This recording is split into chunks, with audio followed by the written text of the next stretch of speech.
Et on va commencer par ça peut-être.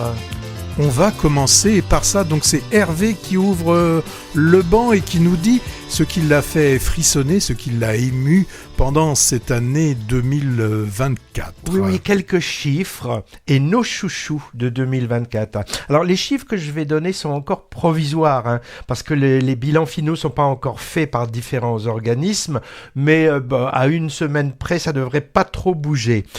Environ 700 nouveaux films sont sortis sur les écrans français cette année, dont à peu près 300 de production nationale. Tu en as vu combien ? J'en ai vu 310. Alors, à noter, énormément de films étrangers ont une participation française pour leur financement via le CNC par exemple ou d'autres dispositifs. Pour ce qui est du nombre d'entrées, ce sera un peu équivalent à 2023. On ne revient pas tout à fait à la période pré-Covid avec une prévision d'à peu près 180 millions de tickets vendus. Alors après petit calcul, ça nous donne une moyenne de combien par film ? Environ 260 000 spectateurs par film. Ce qui veut dire pas grand-chose, évidemment, sachant que certains ne sortant que dans une seule salle parisienne font 1000 entrées à tout casser, alors que d'autres dépassent les 5 millions.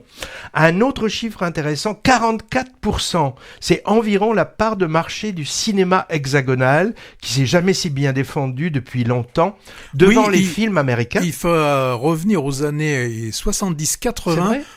Oui, si loin que ça, où le cinéma français était, en termes d'entrée, plus important que le cinéma américain. Américain, 39%. Alors, c'est un des points forts de notre exception culturelle, bien sûr. Alors, il reste des miettes aux cinématographies d'autres pays, principalement européennes, avec 6%. 17 ou 18 films dépassent les 2 millions de spectateurs au moment où je parle. Et dans le classement des 10 premiers, celui qui mène le bal est le seul au-dessus de 10 millions d'entrées. C'est bien sûr le phénomène Un petit truc en plus qui a pris tout le monde par surprise en fait. Moi j'ai plutôt bien marché à cette comédie et mon camarade Patrick un peu moins d'après ce qu'il m'a dit. Oui, moi je suis resté un petit peu étonné par ce film. J'ai rien trouvé de très... T'as pas rigolé ? Non. Bon.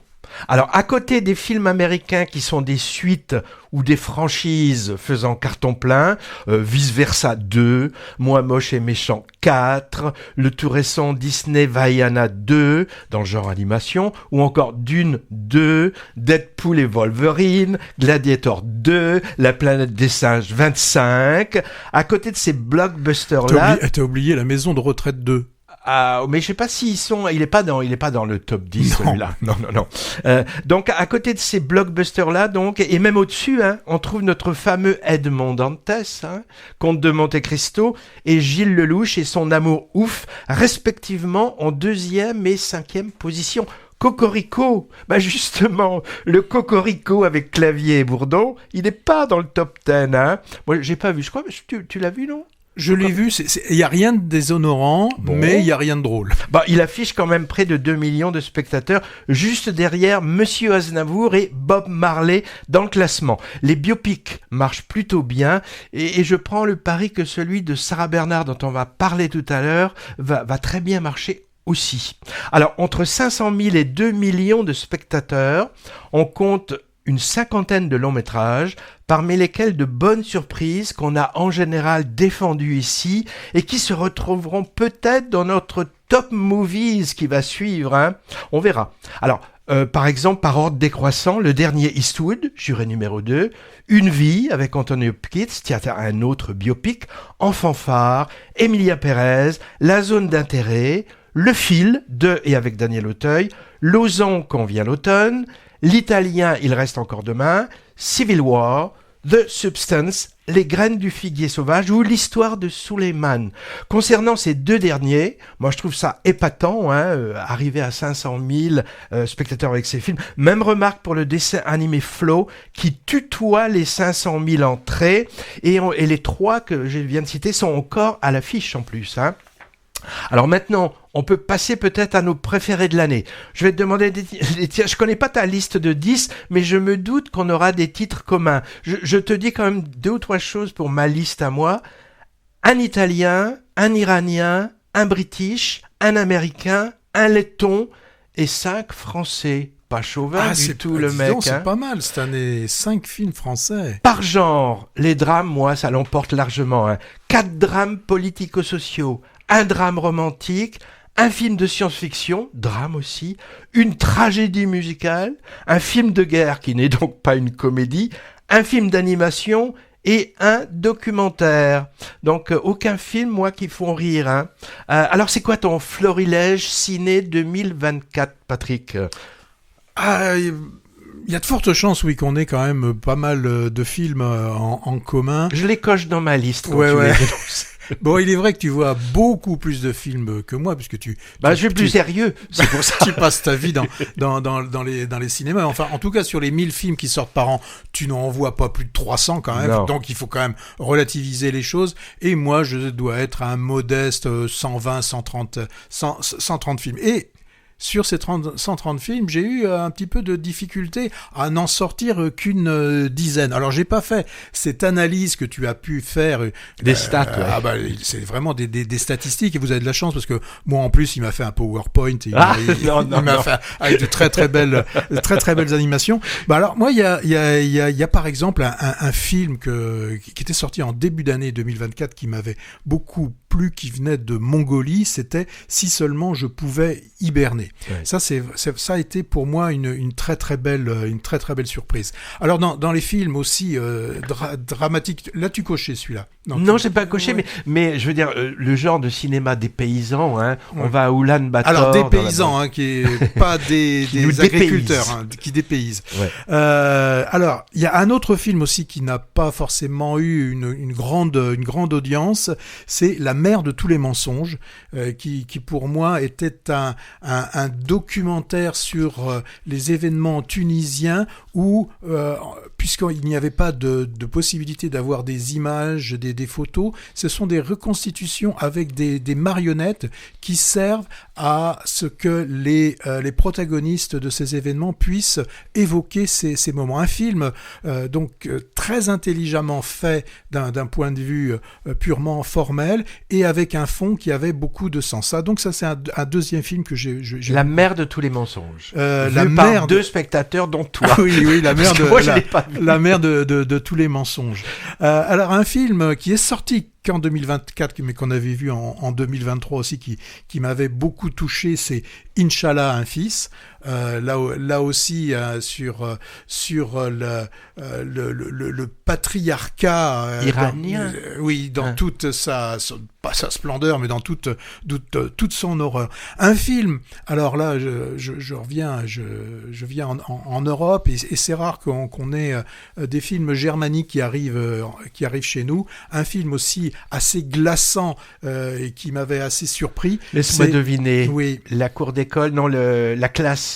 Presque ça. La salle des profs. Voilà, on est au jeu des 1000 francs, donc c'était une question blanche qui vient de la salle rompre. Des profs. La salle des profs. Ah, dis-moi, attends, on a cité 4, là, c'est des trucs pointus, pour l'instant. C'est pour le moment, je fais exprès un petit peu de parler des films dont on va certainement moins parler. Il y en a un qui sort, mais là, il va sortir au mois de décembre, il sort la semaine prochaine, c'est The Wall, mais je pense que celui-là, j'en reparlerai. Tu triches, là, parce qu'il n'est pas sorti. J'en reparlerai en janvier.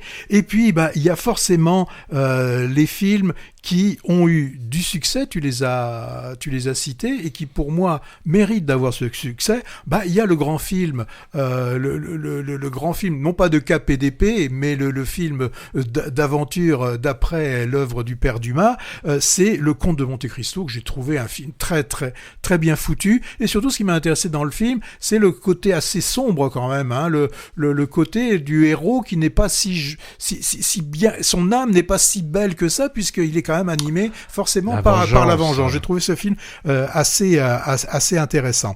Alors, je fais exprès pour remonter à la fin et terminer par ceux qui m'ont le plus ému. Il y en a qui m'ont amusé.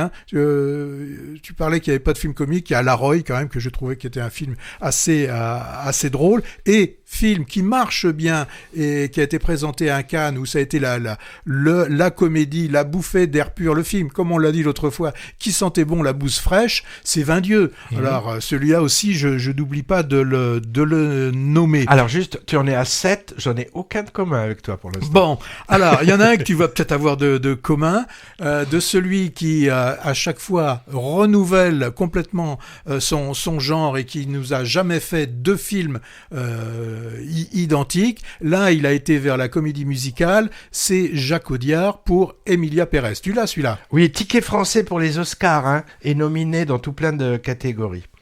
Alors aussi dans la comédie, enfin de la comédie, la mélo-comédie, le mélodrame, mais néanmoins assez jouissif quand même. Il est sorti il y a peu de temps et il marche très bien et tant mieux. C'est en fanfare. Moi c'est un des films que d'ailleurs je l'ai vu 2 fois. Ce qui est quand je vais voir un film une deuxième fois, il y a de fortes chances que ce film m'ait plu.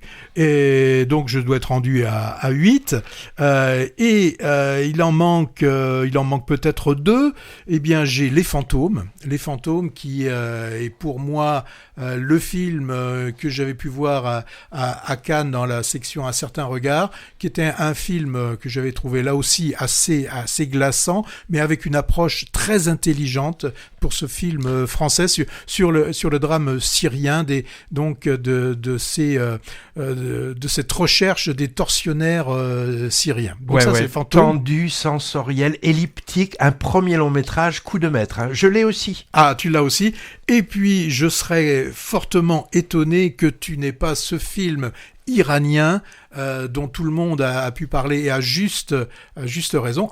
Un film, alors, avec une portée politique très importante, mais qui, avant tout, est un vrai film de cinéma, un vrai thriller. Il s'agit bien évidemment des Graines du figuier sauvage, qui pour moi est le film de 2024. De l'exilé iranien Mohammad Rasoulov. Son film est également aux Oscars sous bannière allemande. Donc on en a combien de communs? 3 finalement. Oh, finalement, oui. Vois. Alors j'y rajoute de mon côté l'histoire de Suleiman, portrait d'un jeune migrant africain à Paris sur 3 journées, filmé en apnée. C'est du cinéaste venant du documentaire Boris Lochkin, et ça se sent que ça vient du documentaire. Mais oui, alors si je l'ai pas mis dans ma liste, c'est parce que je ne l'ai pas vu. Mais je pense que, vu ce que j'ai pu lire et ce que j'ai pu entendre, je pense qu'il y a de fortes chances que lui aussi apparaisse dans la liste de mes meilleurs films de 2024, mais il me reste encore une dizaine de jours. Ouais, Flow, le film d'animation de l'année, pour moi, hein. Sans humain, sans parole, mais rempli de tellement d'autres choses et bijoux esthétiques. L'homme derrière ça nous vient de Lettonie, il s'appelle Gins Zilbalodis et j'ai vu quelque part que le film a été pas mal fait également en France. Je mets The Substance, science-fiction gore, jusqu'au boutiste et truffé de références d'une jeune réalisatrice française, Coralie Farja, prix du scénario à Cannes et qui a marché plutôt bien dans les salles. Ah, c'est sûr, il arrête pas de nous parler de ce film, de The Substance. Moi qui suis un petit peu allergique à ce genre. Je t'avais déconseillé. Donc, comme tu me l'as déconseillé, peut-être que tu me l'as déconseillé à tort et qu'il faudrait que j'aille le voir. Ça va être difficile parce que en tout cas sur la région bordelaise, il ne passe plus que sur 2 salles, le Mégarama et l'UGC, et uniquement en soirée. Alors Civil War, dystopie politique et guerrière sur la société américaine actuelle, choc et pas chic du tout. Alors il y en a un, je suis étonné que tu l'aies pas choisi. Peut-être tu l'as oublié, Sans jamais nous connaître. Oui, alors il était dans la shortlist. Il était shortlisté. Il était shortlisté parce que celui-là, avec, je le rappelle, avec un film annonce complètement idiot qui nous faisait penser que ça allait être un love film, story gay, une love story gay, ce qui n'est absolument pas le cas, mais qui est plutôt le rapport entre un fils et ses parents. Et c'était un film que j'avais trouvé formidable. Si vous le voyez, si vous l'avez pas vu, préparez vos mouchoirs pour cette belle histoire d'amour et de dépression venue d'Angleterre. Moi, capitaine de Paolo Sorrentino. Ah si, le chemin de croix d'un jeune Sénégalais tentant de rejoindre l'Europe. Moi, je l'ai choisi au tout dernier moment parce que je le croyais sorti en 2023, mais il est sorti sorti au tout début janvier 2024. On peut le voir comme un préquel de l'histoire de Suleiman. Et enfin, je voulais absolument mettre un documentaire, parce que durant toute l'année, on a eu quand même des documentaires de bonne qualité. J'ai mis Averroès et Rosa Parks, documentaire de Nicolas Philibert, sur un service de psychiatrie parisien, la suite de Sur l'Adamante, c'est bouleversant d'humanité. Voilà, donc tu vois, on n'en a pas tant que ça en commun finalement. Bah non, et puis je repense en regardant, tu vois, je regarde la liste là en direct. Il y avait aussi Green Border qui était un film qui était assez de la fort. polonaise Agnieszka Holland. Oui. Alors, parmi nos choix, beaucoup seront repris en début d'année 2025. Alors, par exemple, au Jean Eustache de Pessac, dont je rappelle que Movies est un des partenaires médias. Ça s'appelle Best of 2004 du 8 au 14 janvier. Voir leur programmation avec le lien qui vous y renvoie dans notre podcast. Mais attention, chacun des films passera 2 ou 3 fois dans la semaine, faut bien regarder. Il y aura, je pense, un festival Télérama dans les salles indépendantes et le réseau UGC proposera sans doute le sien aussi, mais je ne connais pas encore les heureux élus ni les dates. Et si je te demandais ta plus grosse daube? Oh là là, je me demande si c'est pas le film de l'Iranienne là, Paris, je sais plus quoi, comment celle qui a fait, oh là là, c'est tellement, j'ai trouvé ça tellement idiot. Marjane Satrapi. Paris Paradis, j'ai trouvé ça très mauvais, et je rajouterais presque La Petite Vadrouille qui était très mauvais aussi. Alors moi, puisque je t'ai demandé ta plus grosse daube, je pense que tu allais demander aussi quelle était la mienne. Alors pour moi, la plus grosse daube reste bien Un coup de dé, qui est vraiment le film français comme on faisait dans les années 70-80 et avec Guillaume Canet. Attal. Et Attal, c'est monstrueusement mauvais. Ouais. Voilà. Alors donc c'était notre bilan. Dans le genre, le Syntex également qui vient de passer. Alors, bonne nouvelle, le Syntex fait un four complet. Alors que je me disais, ça va attirer du monde. Non, ça attire personne. Alors, si vous avez loupé certains films de l'année, ce sera le moment, début janvier. Plus on rappelle que nos chroniques sont toujours rangées bien au chaud, accessibles via toutes les plateformes. Alors, on peut quand même rajouter quelque chose, Patrick. Top succès de nos podcasts, on peut le dire quand même. Curieusement, Ni chaîne ni maître sur l'esclavage dans l'île Maurice au XVIIIe siècle explose notre compteur. Je dis curieusement parce que on l'a défendu, d'accord, mais avec pas mal de réserves. Et on peut remarquer d'ailleurs que dans nos podcasts, il y a aussi certains films qui ont pas du tout eu beaucoup de succès et qui, dans nos podcasts, ont du succès. Typiquement, La mère de tous les mensonges fait partie du top 10 des plus belles écoutes de nos podcasts. J'ai une rubrique acteurs-actrices français de 2024. J'ai décidé, de distinguer les acteurs et actrices suivants pour leur bon et loyal travail au service du cinéma français. Ça va leur faire plaisir.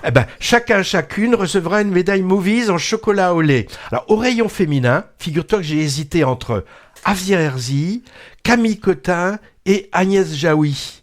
Je prends les 2 premières. Avier Herzi. Je prends la 3e. Avier Herzi, découverte dans La Graine et le Mulet d'Abdelatif Kechiche en 2007, pour 3 films, et même 4, si on compte Le Ravissement, parce que Le Ravissement est sorti en 2023, mais à la fin de l'année, il a donc eu une carrière aussi en 2024. Elle est superbe dans le drame carcéral corse Borgo, elle a tenu tête 2 fois à Isobel Huppert avec brio dans Les gens d'à côté d'André Téchiné, et La prisonnière de Bordeaux de Patricia Mazui. On aimerait bien quand même qu'elle change un peu de type de rôle. Pourquoi pas une comédie pour Avier Herzi. Camille Cotin, impossible de l'avoir loupé cette année, avec au moins 5 films à l'affiche. Moi perso, je l'ai découvert dans la série 10%, mais elle était connasse avant. Madame Connasse. Oui, Madame Connasse, princesse des cœurs, sketch et film, mais j'ai pas vu. Actrice qui a beaucoup de cordes à son arc. Moi, je l'ai trouvée très juste et en humanitaire dans Quelques jours pas plus, aux côtés de Benjamin Biolay. Dans Ni chaîne ni maître, elle est impressionnante en Madame la Victoire, chasseuse d'esclaves fugitifs. Petit rôle dans l'Empire de Bruno Dumont. Elle sauve un peu la comédie L'Art d'être heureux aux côtés de Benoît Poulverde en galeriste d'art contemporain bien barré. On voit bien que tu vas pas souvent, t'arrives même pas à prononcer le nom. Et elle enfin très émouvante récemment dans Trois amis d'Emmanuel Mouret. Je pense qu'on la verra beaucoup aussi en 2025 avec également une carrière internationale qu'elle a déjà d'ailleurs entamée. Toi tu voulais parler d'Agnès Jaoui peut-être? Agnès Jaoui, dans la vie de ma mère et qu'est-ce qu'elle a ma gueule, je sais. Ma vie, ma gueule. Ma vie, ma gueule, je l'ai trouvée assez grandiose. Et je dirais aussi quand même que 2024 a été l'année où on a beaucoup moins vu Laure Calamy. Et c'est pas vrai, on l'a vu beaucoup. En tout cas, moi j'ai évité ces. En ce moment, on va. Oui, elle revient. Ouais. Bon, alors attends, tiens, avant que tu parles des garçons, moi, pendant que je l'ai encore à l'esprit, parce que là, j'avais pas du tout préparé. Là, là, il me fait le truc, il me le fait comme ça pour montrer que lui il sait faire et que moi je vais me planter. Alors, moi je voulais rajouter que s'il y en a un qui m'a bien étonné cette année, c'est Pierre Lotin dans 2 films, dans Enfant phare et dans Quand vient l'automne, voilà. Voilà. C'est mon rayon espoir masculin. Et j'allais c'est plus qu'un espoir là. Ah bah quand même. Prolo révolté dans Un homme en fuite, Prolo vénère dans Quand vient l'automne et Prolo musicien sympa dans Au fanfare, donc Pierre Lotin, qui devrait quand même aussi élargir son répertoire lui aussi. On va le revoir bientôt pour la 5e fois en Wilfried Tuche, rôle qu'il a lancé, et il sera du prochain Toledano Nakash en cours de tournage. Quand même, rayon acteur masculin qui confirme, je pioche, D'Artagnan des Trois Mousquetaires, d'accord, sorti fin décembre, donc ça compte aussi pour 2024. Hein. En même temps, Prof de Pas de vague et Loupard violent de L'amour ouf. Vous avez tous trouvé que c'est quelqu'un de très civil. François, le genre énervant aussi, hein, car tout le monde craque sur son charme façon Romain Duris. Hein. Alors maintenant, rayon espoir féminin. J'en ai un aussi. Je jette mon dévolu sur Megan Northam, actrice de la trentaine, que j'ai vue la première fois dans la série Salade grecque de Cédric Clapiche en 2023. Elle est toujours très bien, même dans des films pas forcément très bien. 3 longs métrages cette année. Pendant ce temps sur Terre, drame de science-fiction. Fario, drame rural. Et Rabia, drame... Une merde, hein, Fario. Non. Et Rabia, drame à Raqqa en Syrie, où son personnage rejoint Daesh. Bref, que des rôles dramatiques. Voilà pour nos trophées movies de l'année. Musique maestro.